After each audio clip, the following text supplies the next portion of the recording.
재판 안톤 체홉 1881년 조그마한 가게를 운영하는 쿠지마 예고로프의 농가였다. 숨막히도록 무더운 날씨였다. 빌어먹을 파리와 모기는 눈 주위와 귓가에 무리지어 몰려들어서 사람들을 귀찮게 했다. 담배 연기가 자욱했지만 그보다는 소금에 절인 생선 비린내가 코를 찔렀다. 담배 연기에서도 사람들의 얼굴에서도 앵앵거리는 모기 소리에서도 왠지 모를 울적함이 느껴졌다. 커다란 탁자 위에는 호두 껍데기가 흩어져 있는 작은 접시, 가위, 녹차 원액이 들어있는 작은 병, 남성용 모자, 빈 보드카 병이 놓여 있었다. 탁자 앞에는 집주인 쿠지마 예고로프, 마을 촌장, 보조의사 이바노프, 러시아 정교회의 말단 사제 테오파 마나푸이로프, 베이스 가수 미하일로, 대부 파르펜티 이바너이치와 아니시아 숙모집에 놀러온 도시에서 온 헌병 포트 투나로프가 위험있게 앉아있었다. 그리고 탁자에서 떨어진 곳에 도시에서 이발사 일을 하는 쿠지마 예고로프의 아들 세라피온이 서 있었다. 그는 휴일을 맞아 아버지 집에 잠시 들르러 온 것이었다. 그는 매우 불편한 상태였고 떨리는 손으로 자신의 수염을 잡아당기고 있었다.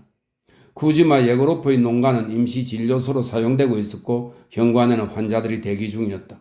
그리고 방금 전 늑골이 부서진 시골 아낙네를 어디선가 데려왔다.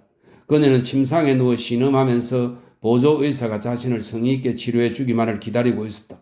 창밖에는 쿠지마 예고로이치가 그의 아들에게 어떤 벌을 주나 보러 온 사람들이 모여 있었다.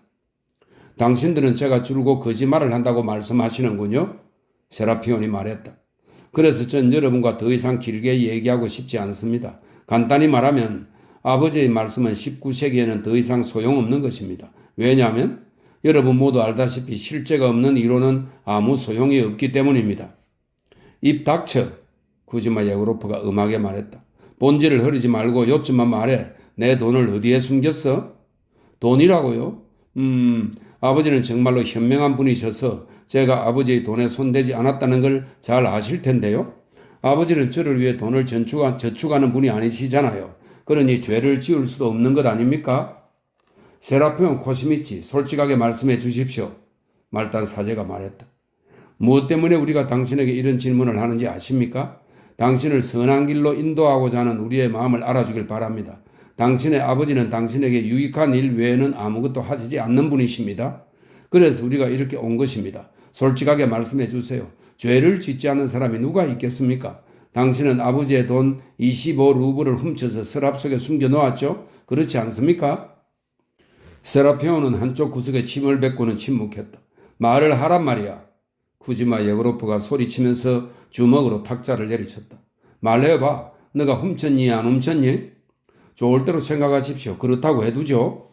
그렇다고 해두죠가 아니라 그렇습니다라고 말해. 헌병이 말을 수정시켰다. 그렇습니다. 내가 훔쳤습니다. 그렇습니다.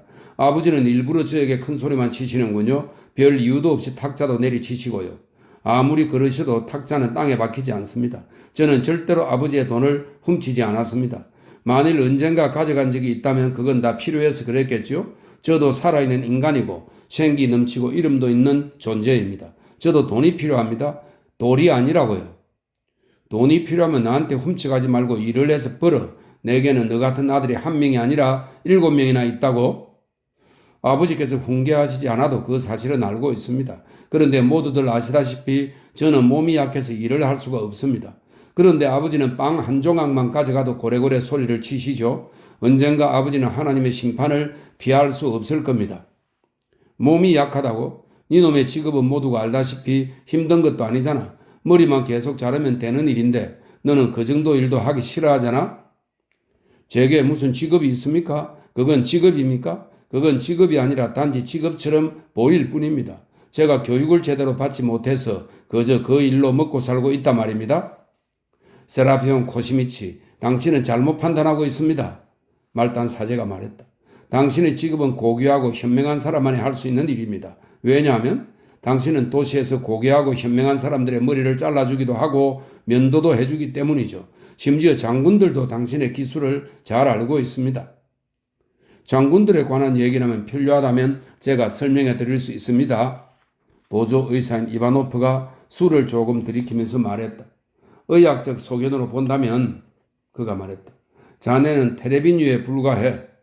이 테레비뉴는 소나무에서 추출한 액체류를 말합니다. 주로 미술용품의 재료가 되지만 이 진통제의 용도로도 쓰인다고 하네요. 자네는 테레비뉴에 불과해. 그 이상도 그 이하도 아니야.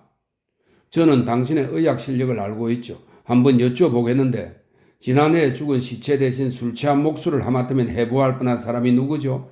그가 깨어나지 않았다면 당신은 그의 배를 갈랐을 겁니다. 그리고 피마자 기름과 삼시 기름을 혼합한 사람이 누구죠? 의학계에서는 종종 있는 일이네. 그럼 말라니아를 저 세상으로 보낸 사람은 누굽니까? 당신은 그녀에게 완화제를 주었다가 나중에는 강장제를 주었고 다시 완화제를 주었는데 결국 그녀는 이겨내지 못했죠. 당신은 사람을 치료하는 사람이 아니라 미안하지만 개자식이요. 말라니아의 명복을 빌며 쿠지마 예고로프가 말했다. 말라니아의 명복을 빌며 그녀가 돈을 훔친 게 아니잖아. 그녀에 관한 얘기가 아니란 말이야. 어서 대답해라. 알리오나에게 가져다 주었지? 알로니아라고요? 헌병과 성직자가 계시는데 부끄럽지도 않으세요? 어서 말해. 돈을 훔친 게냐 그렇지 않은 게냐? 그때 촌장이 무릎으로 기어와 천천히 일어나 성냥을 켜더니 헌병의 파이프에 공손하게 불을 붙여 주었다. 후어 헌병이 찌푸리며 말했다. 유황 냄새가 코를 찌르는군. 헌병은 담배를 피면서 의자에서 일어나더니 세라피온에게 다가갔다. 헌병은 아기를 품고 그를 똑바로 노려보고는 날카로운 목소리로 소리쳤다. 네 놈은 대체 뭐야? 뭐하는 놈이야? 대체 왜 그런 거야?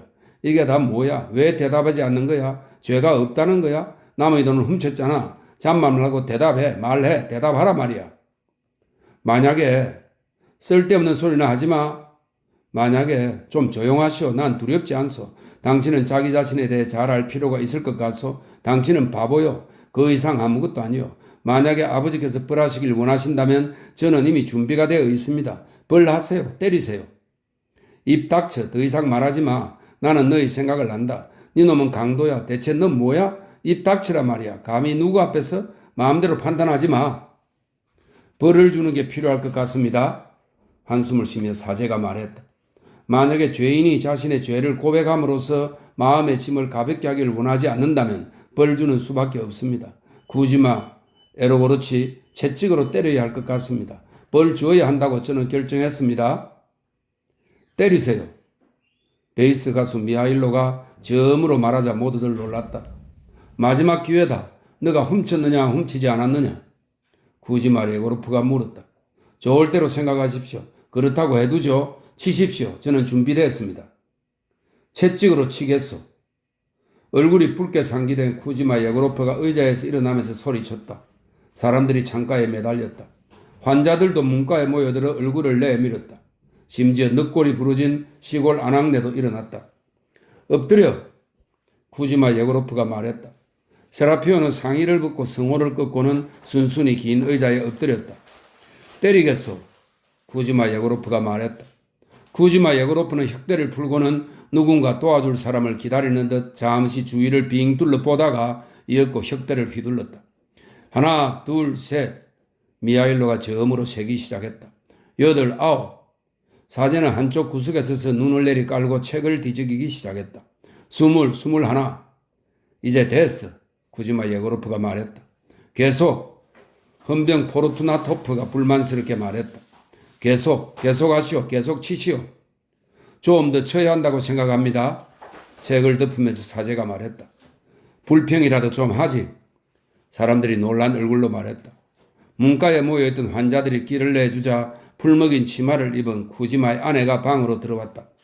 쿠지마, 그녀가 남편을 향해 말했다. 내가 당신 주머니에서 찾은 이 돈은 뭔가요? 이게 당신이 찾던 돈이 아닌가요? 그 돈이 맞군. 일어나라 세라피온. 돈을 찾았다. 어제 거기에 넣어두고 잊어버렸군. 계속 때려. 포르투나토프가 웅얼거렸다. 때려. 계속 때려. 돈을 찾았어. 일어나라. 세라피온은 일어나서 옷을 입고 탁자 옆에 의자에 앉았다. 오랜 침묵이 흘렀다. 사제는 당황해서 손수건으로 코를 풀었다. 미안하구나. 쿠지마 예고로프가 아들을 보면서 중얼거리듯 말했다. 너가 아니었는데 거기에 돈을 둔 걸 새까맣게 잊었구나. 정말 미안하구나. 괜찮아요. 뭐 처음 있는 일도 아니잖아요. 신경 쓰지 마세요. 저는 고통에 대해 언제나 준비되어 있어요. 한잔 해라. 아플 텐데 좀 참고 견디고. 세라피오는 한 잔 마시고 나서는 당당하게 일어서서 씩씩하게 밖으로 나갔다. 한참 시간이 흐른 후에도 헌병 포르투나토프는 벌겋게 눈을 부릅뜨고 마당을 왔다 갔다 하면서 말했다. 계속 쳐. 계속 때려.